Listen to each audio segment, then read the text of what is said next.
우리 읽은 말씀 통해서 우리가 바라는 진짜 위로라는 제목으로 같이 말씀 나누기 원합니다. 요즘처럼 이렇게 빡빡한 사회를 살아가는 우리 모든 사람들은 마음 깊은 곳에서부터 진정한 참된 위로를 바라고 있습니다. 사람들에게 웃음을 준다고 하는 그런 직업을 가진 사람들도 예외는 아닙니다.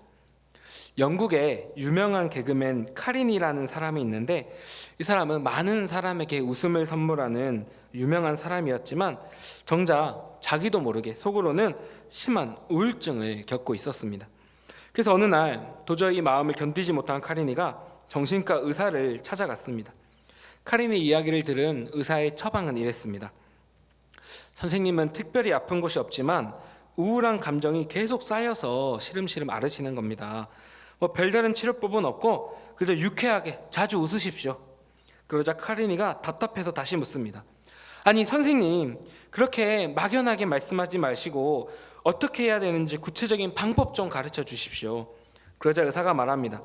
아니 그 사람 있잖아요. 아 그래, 카린이 그런 유명한 코미디언의 공연에 가서 실컷 웃어보세요. 그럼 분명 나아질 겁니다. 그러자 카린이는 그 말에 가슴을 치면서 집으로 허탈하게 돌아올 수밖에 없었다고 합니다. 사랑하는 성도 여러분, 많은 사람이 위로를 원합니다. 우리 주변에는 그래서 위로를 주는 많은 노래들, 또 책, 공연, 강연, 많은 것들이 있습니다. 그런데 여러분, 혹시 그것들이 정말로 우리의 마음을 계속해서 어루어 만져주는 진짜 위로가 되시던가요? 그러나 오늘 본문에서는 그런 세상의 위로들과는 다른 예수님이 주시는 진짜 위로는, 우리 그리스도인들이 구하고 경험해야 하는 그 위로는 어떤 것인지, 또 우리가 어떻게 남들을 위로할 수 있는지, 또 그러한 위로가 진짜 위로가 될 수 있는 이유가 무엇인지 우리 그리스도인들의 참된 위로에 관해서 말씀해 주고 있습니다. 우리 시간 말씀을 통해서 예수님이 주시는 우리가 바라는 그 진짜 위로를 경험하게 되는 모두 되시기를 간절히 축복합니다. 먼저 우리 그리스도인들은 서로 다른 사람들에게 어떻게 위로를 해 주어야 합니까? 본문의 첫째 메시지를 한번 읽어봅니다. 시작. 우리의 위로는 바쁘고 힘든 중에도 계속될 때 진정한 빛을 바랍니다. 오늘 읽진 않았지만 16절을 보면 바울은 지금 아주 급하게 서둘러서 다음 사역지를 향하고 있습니다. 어디로 가는지 우리 같이 16절 한번 읽어봅니다. 시작. 바울이 아시아에서 지체하지 않기 위하여 에베소를 지나 배 타고 가기로 작정하였으니 이는 될 수 있는 대로 오순절 안에 예루살렘에 이르려고 급히 가미러라. 아멘. 바울은 지금 지체 않고 될 수 있는 대로 급히 가고 있습니다. 어디로 가죠? 예루살렘으로 갑니다. 왜냐하면 이 본문에는 안 나오지만 성경의 다른 구절들을 보면 바울은 지금 여러 지역의 교회들을 다 다니면서 예루살렘 교회 성도들을 돕기 위한 구제 헌금을 모으고 있습니다. 바울은 이렇게 예루살렘에 가서 이 헌금을 전달하고는 다음으로 로마로 갔다가 또 마지막으로는 당시의 땅끝으로 여겨졌던 그 서바나 스페인으로 가려는 전도 여행을 세우고 있습니다. 그리고 이제는 자신에게 앞으로 전도할 수 있는 시간이 많이 남지 않았다라는 것을 느꼈기 때문에 이렇게 급히 아주 성급하게 걸음을 옮기고 있습니다. 그러나 또 동시에 바울은 예루살렘으로 급히 가야 하는 중에도 또 많은 다른 교회들을 돌봐야 하기 때문에 지금 엄청난 전도 여행 스케줄을 감당하고 있습니다. 오늘 읽지 않은 그 본문들에는 여러 지역들이 나오는데요. 마게도냐에서 헬라로, 또 드로아에서 빌립보를 거쳐서 수리아로, 그리고 예루살렘을 향해서 나아갑니다. 지도로 보면 지중해를 거의 한 바퀴 돌 정도로 엄청난 거리의 여정입니다. 또 이렇게 거리가 멀 뿐만 아니라 이 길은 실제로 험난한 산악지대를 걸어야 하고, 또 강도의 위협을 피해야 하고, 또 배를 타고 폭풍우를 뚫고 가야만 하는 정말 말 그대로 살인적인 코스입니다. 또 이것뿐만 아닙니다. 오늘 본문 3절을 보면 대적들의 살해 위협도 피해야 합니다. 3절입니다. 거기 석 달 동안 있다가 배 타고 수리아로 가고자 할 그때에 유대인들이 자기를 해하려고 공모함으로 마게도냐를 거쳐 돌아가기로 작정하니. 아멘. 배를 타고 가도 먼 길인데 그 배에 자기를 죽이려는 유대인들이 탈 거라는 얘기를 듣게 된 바울은 더 험하고 한참을 돌아가야 하는 육로로 멀리 돌아서 가야 합니다.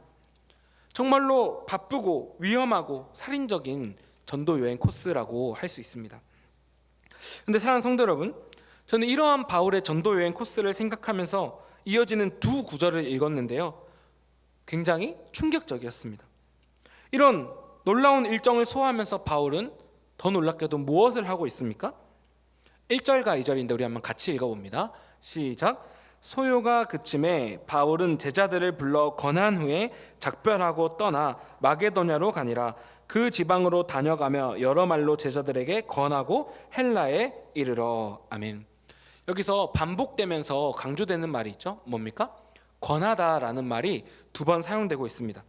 이 권하다라는 말은 헬라어로 파라칼레오, 위로하다, 격려하다라고도 번역되는 단어입니다. 즉 바울은 지금 급하게 헌금을 전달해야 하고 또 땅끝까지 복음을 전해야 하는 그 위급하고 중요한 임무를 수행하면서도 정말 그 위협을 받고 그 무서운 길을 가면서도 가는 곳마다 무엇을 하고 있습니까? 바로 위로하고 또 위로하고 있다는 것입니다. 바울이 그 바쁘고 고된 와중에 성도들에게 전한 이 위로 파라클레오를 통해서 이제 전 세계 각지의 교회들은 굳게 세워져 갔고 또 무너졌던 그곳의 공동체가 살아나고 거룩해지고 그 지역마다 그 위로로 인하여서 놀라운 복음의 역사, 부흥의 역사가 지금 나타나고 있었다. 이것을 말씀하고 있는 것입니다. 사랑하는 성도 여러분, 우리 그리스도인들이 주고받는 위로는 바로 이와 같아야 합니다. 아무리 내가 해야만 하는 일이 많아서 바쁘고 또 몸과 마음이 지쳐서 힘들어도 심지어 내 한 몸 간수하기 힘든 상황에 이르러서까지도 우리는 위로를 전할 수 있어야 합니다. 이것이 바로 성경이 말씀하는 우리가 나누어야 할 위로입니다. 그런데 여러분, 세상이 말하는 일반적인 위로는 이것과는 꽤 다른 것 같습니다. 제가 예전에 TV 프로 중에 안녕하세요라는 프로를 봤는데 거기에 어떤 사연자가 나왔습니다. 그 사연자는 자기 앞가림을 잘 못하면서 남들에게 계속 퍼주다가 고민거리가 돼서 나온 사람입니다. 근데 그 사람을 향해서 20대 초반에 인기 있는 한 젊은 가수가 이렇게 충고하는 걸 봤습니다. 사연자에게 내가 먼저 행복하고 평안해야 다른 사람도 돌보고 위로할 수 있어요. 먼저 자신에게 집중하고 먼저 행복해지세요. 그 말에 다른 출연자들이 다 같이 공감하면서 이 젊은 가수가 참 생각이 깊고 성숙하다 이러면서 칭찬하는 그런 장면이었습니다. 그리고 지나가는 많은 사람들에게 물어보면 아마 똑같이 대답할 것입니다. 그러나 성경이 말씀하는 위로는 그것과는 조금 다르다라는 것입니다. 여러분, 제가 신대원을 다니면서 3년간 같은 반이었던 한 연세가 조금 더 있는 형님 전도사님이 한 분 계셨습니다. 이분의 집은 경남 거제이고 그리고 귀여운 두 아이의 아버지입니다. 그래서 주말이면 거제로 내려가서 가정을 돌보고 또 거제에서 교회 사역을 열심히 하셨습니다. 그리고 또 평일이 되면은 용인에 신대원까지 와서 정말 누구보다 열심히 공부하셨습니다. 정말 영어 원서를 막 사전 찾아가면서 정말 열심히 공부하셨습니다. 여기까지만 봐도 누구나 존경할 만한 멋진 신학생이요, 멋진 전도사님이요, 멋진 존경받는 아버지입니다. 근데 이분께서는 우리 반 전도사님들이 붙여준 별명이 하나 더 있었는데 그게 바로 우리 반 신방 전도사님이었습니다. 그렇게 바쁘게 치열하게 사시면서도 늘 도서관이나 기숙사나 어디서든 반 전도사님들을 마주치면 가방에서 늘 손에서 한 두세 개씩 들고 가시는 그 캔음료를 하나씩 이 동생 전도사님들에게 꼭 쥐어주셨습니다. 그러면서 누가 봐도 이분이 더 피곤하고 더 퀭해 보이는데 영천 전도사 요즘 건강은 좀 어때? 공부는 좀 할만해? 늘 먼저 안부를 물어봐 주시고는 힘내, 화이팅, 기도할게 이렇게 위로를 건네주셨습니다. 근데 정말로 이분의 위로가 따뜻했던 것은 비록 이분도 저보다 다크서클이 더 짙게 내려와 있지만 위로를 건네는 이분 얼굴이 너무나 따뜻하고 진심이 느껴졌기 때문입니다. 아마도 이 전도사님은 위로를 하면서 자기 자신도 같이 기쁘고 행복해 하시는 것 같았습니다. 그래서 저는 이분을 통해서 아무리 바쁘고 힘든 중에도 거창하지 않더라도 그 작은 마음을 전하면서 우리 안에 주님이 주시는 그 위로를 서로 나누고 또 나누면 그 위로가 함께 배가 되고 정말로 힘들 때 위로가 되고 힘이 된다는 사실을 배웠습니다. 사랑하는 성도 여러분, 이것이 오늘 성경이 말씀하고 있는 위로가 아닐까 생각합니다. 위로는 그저 지금 내가 여유가 좀 있으니까, 지금 손에 좀 가진 게 있고 마음이 넉넉하니까 내 남는 걸 주는 게 아닙니다. 또 반대로 지금은 좀 여유가 없으니까 나중에 여유가 생기면 해야겠다, 그것도 위로가 아닙니다. 위로는 오히려 지금 내가 너무 바쁘고 힘들기 때문에, 내가 해야 할 일이 너무 많기 때문에, 그러므로 좀 더 시간과 의지를 내어서 서로 위로를 나눌 때 놀라운 힘이 발휘되는 것입니다. 그러한 위로를 통해서 우리는 주님께 주신 그 진짜 위로, 진짜 힘을 함께 얻고 함께 나아가게 되는 것입니다. 여러분, 정말로 바라기로는 우리가 한 주간 살아갈 때 각자 삶의 자리가 얼마나 바쁘고 피곤합니까? 그러나 그렇기 때문에 더더욱 우리가 평일에 더 서로 연락하고 함께 기도 제목을 나누고, 또 여러 가지 SNS를 통해서, 문자와 전화를 통해서 우리 목장 안에, 성도 간에 위로를 나눌 수 있기를 바랍니다. 서로 바쁘고 고된 것을 알지만, 그렇기 때문에 그때 서로 나누는 위로가 더 의미 있고 값지고 강력하지 않겠습니까? 우리 모두 성경이 말씀하는 대로 더 바쁘기 때문에 서로도 돌아보며, 더 힘들기 때문에 서로도 위로하는, 그래서 정말로 힘들 때 정말로 힘이 되는 진짜 위로를 경험하게 되는 우리 모든 성도님들, 성현교회 되기를 간절히 축복합니다. 자, 그렇다면 우리의 위로에는 왜 이러한 놀라운 능력이 나타날 수 있습니까? 우리의 위로가 세상과 다를 수 있는 이유는 또 무엇입니까? 오늘 본문의 두 번째 메시지 한번 읽어봅니다. 시작. 우리의 위로는 하나님의 말씀이기 때문에 하나님의 능력으로 사람을 살립니다. 여러분, 바울의 위로가 구체적으로 어떤 것이었기 때문에 이렇게 교회를 세우고 또 사람을 살릴 수 있었습니까? 그것은 바로 특별한 것이 아니라 바로 하나님 말씀을 전하는 것이 바로 바울이 전한 위로였기 때문입니다. 자, 2절입니다. 제가 한번 읽어봅니다. 그 지방으로 다녀가며 여러 말로 제자들에게 권하고 헬라에 이르러. 아멘. 자, 여기서 권했다가 위로했다라고 했습니다. 그렇다면 무엇으로 권했다, 위로했다라고 말씀합니까? 여러 말로 위로했다라고 말씀합니다. 원어로는 많은 말로, 긴 말로라는 뜻인데, 이것은 설교 사역을 의미하는 단어입니다. 즉 바울은 정말 이 바쁜 중에도 열정을 다해서 여러 번의 설교로, 긴 설교로 성도들에게 하나님 말씀을 그대로 전하며 위로했던 것입니다.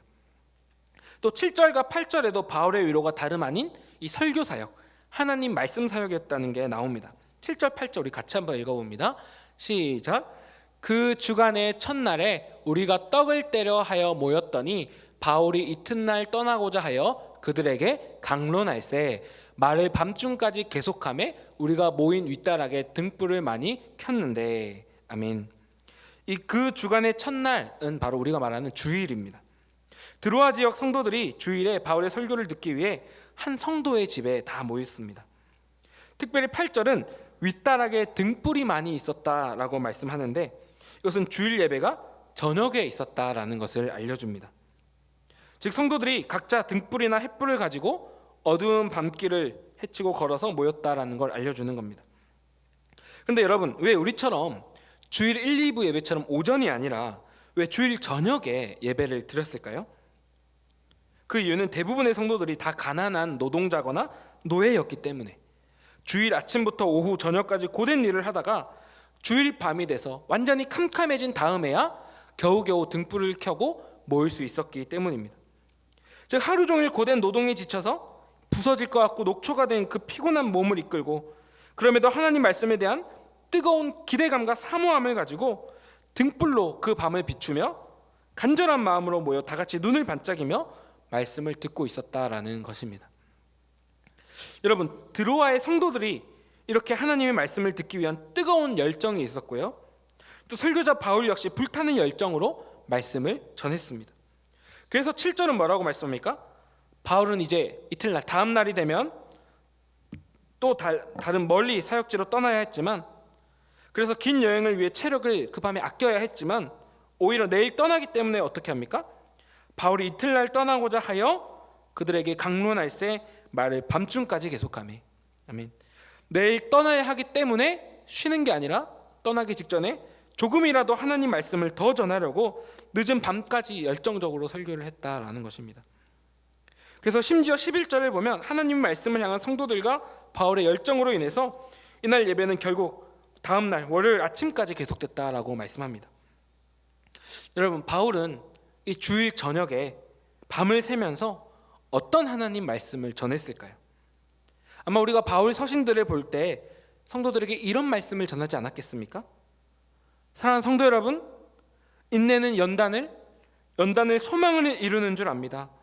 그 소망이 우리를 부끄럽게 하지 않을 것은 우리에게 주신 성령으로 말미암아 하나님의 사랑이 우리 마음에 부은 바 됨입니다. 사랑하는 성도 여러분, 우리가 이렇게 고되게 살지만 우리의 소망이나 기쁨이나 자랑의 면류관은 무엇입니까? 우리 주 예수님께서 강림하실 때 우리가 주님 앞에 담대하게 설 수 있다는 거, 그건 아닙니까? 또한 성도 여러분, 우리가 아직 죄인 되었을 때 예수님이 우리를 위해 죽으심으로 그 사랑을 확증하지 않으셨습니까? 누가 우리를 그 사랑에서 끊겠습니까? 환난, 공고, 박해, 기근과 칼도 우리를 그 사랑으로부터 끊을 수 없습니다. 이렇게 이 어두운 밤에 밤을 새며 선포되어지는 하나님의 말씀에, 그 열정적인 설교자 바울이 전한 하나님 말씀에 이 성도들은 마음이 회복되고 위로받고 다시 그 한 주간 살아갈 수 있는 힘을, 위로를 하나님 말씀으로부터 이 밤에 받고 있었다라는 것입니다.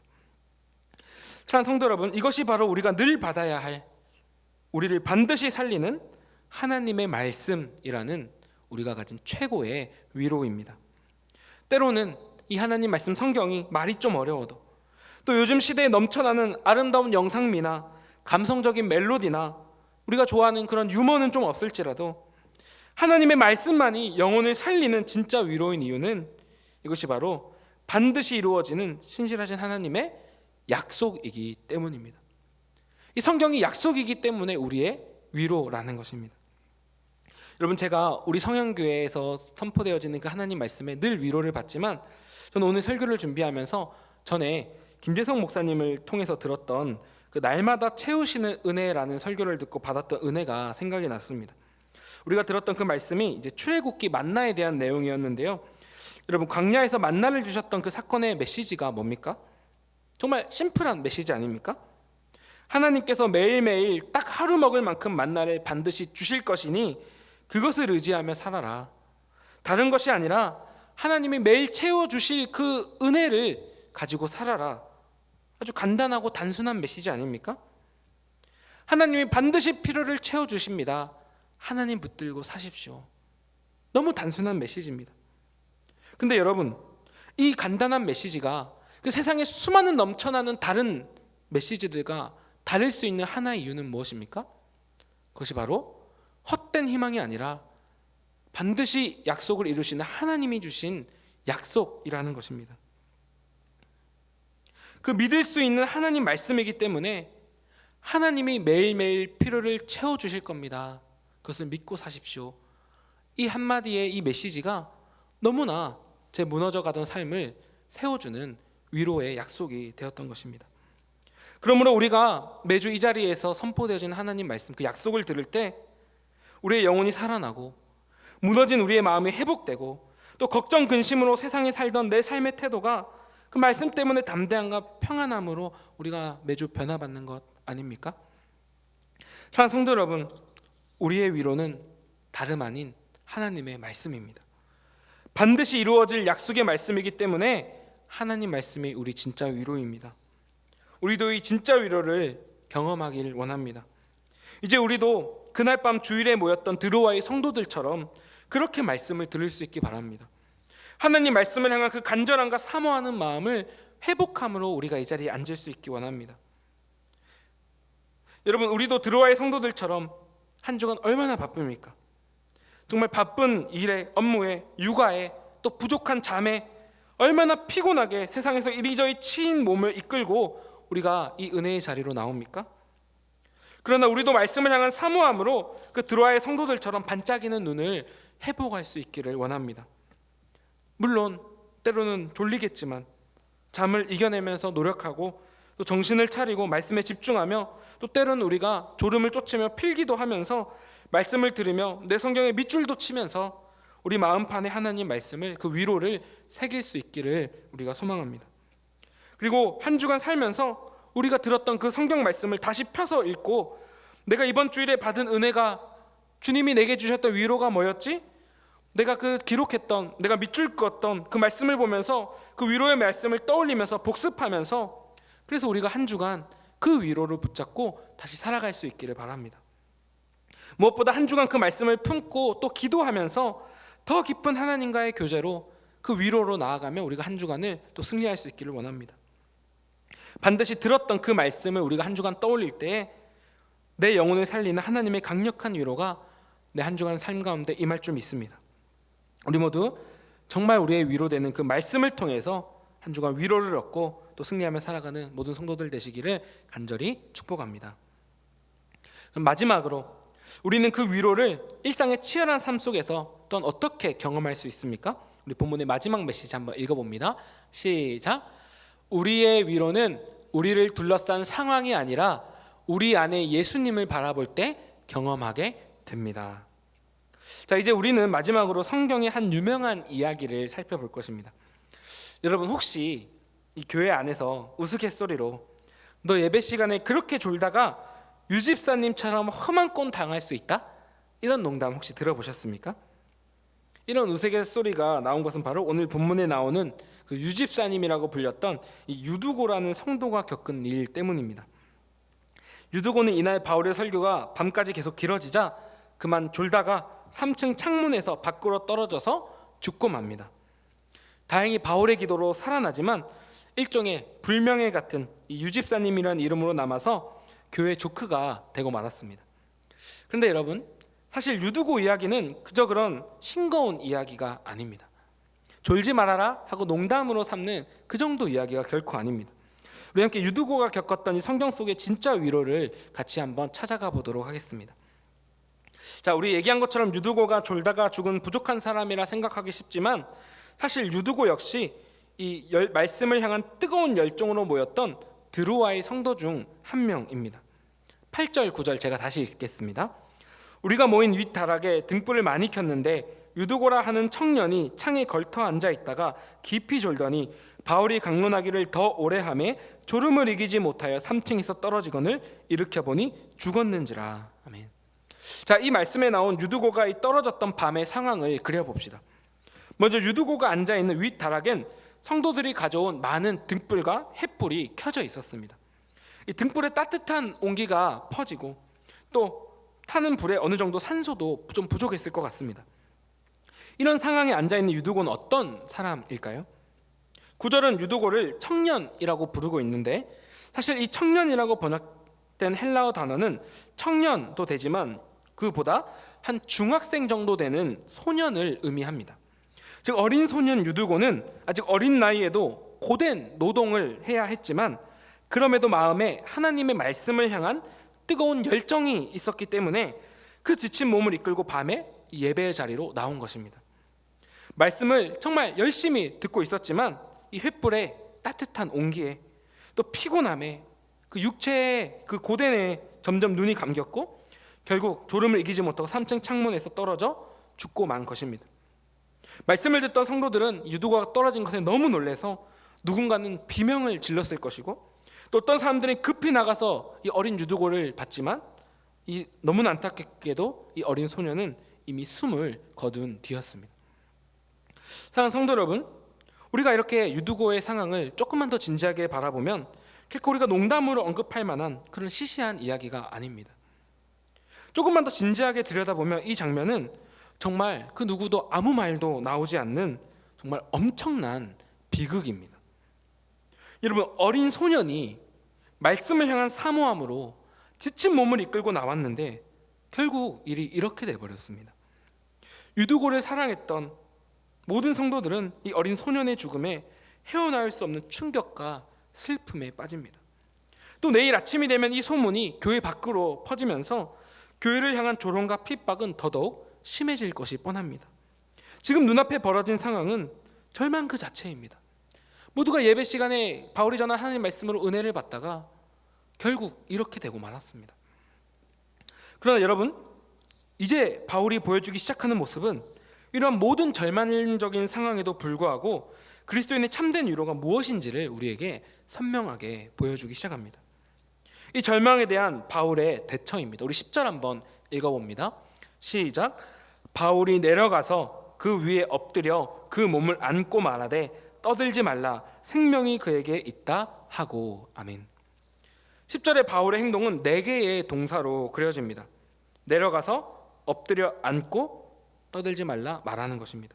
그런데 이 4가지 동사는 헬라어 시제상, 문법상 굉장히 단호함과 확신을 나타냅니다.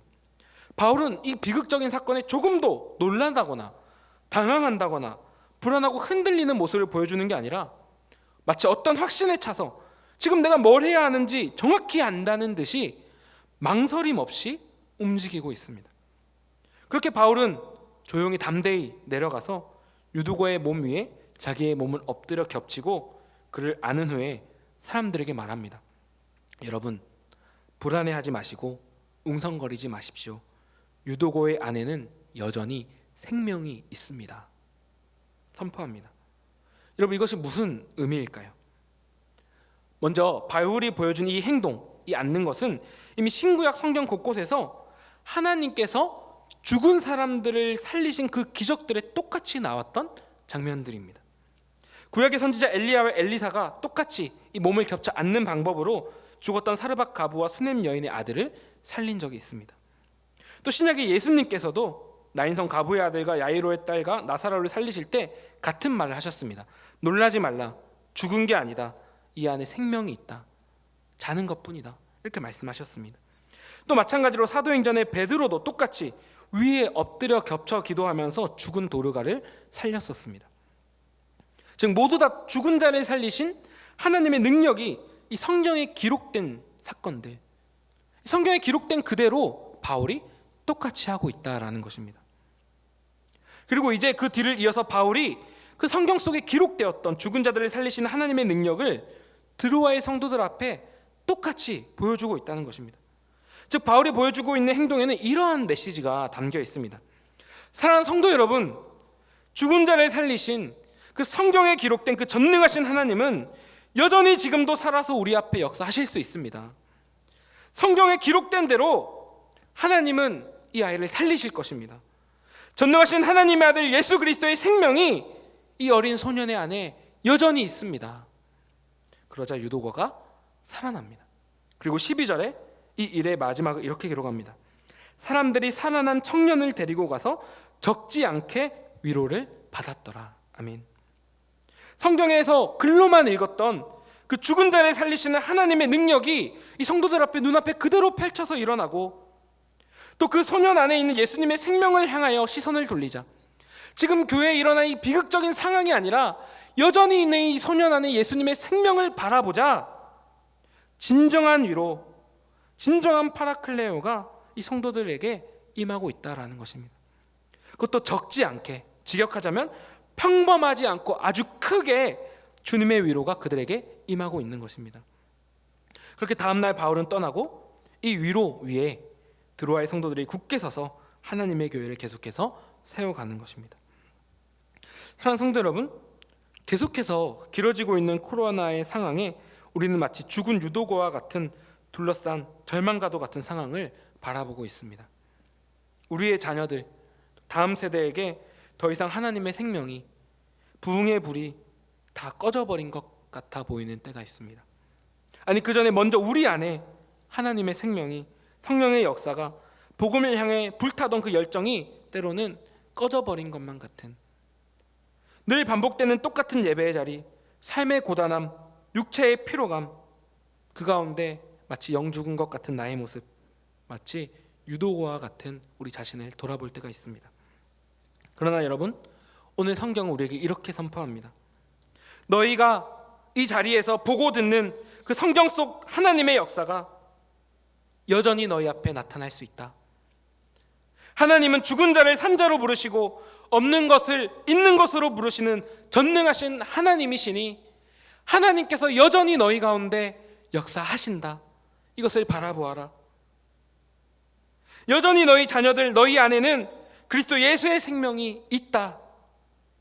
이제는 너희의 밖에 있는 그 절망적인 상황이 아니라 너희 안에 이미 임하신 예수 그리스도의 생명을, 소망이신 예수님을 바라보아라.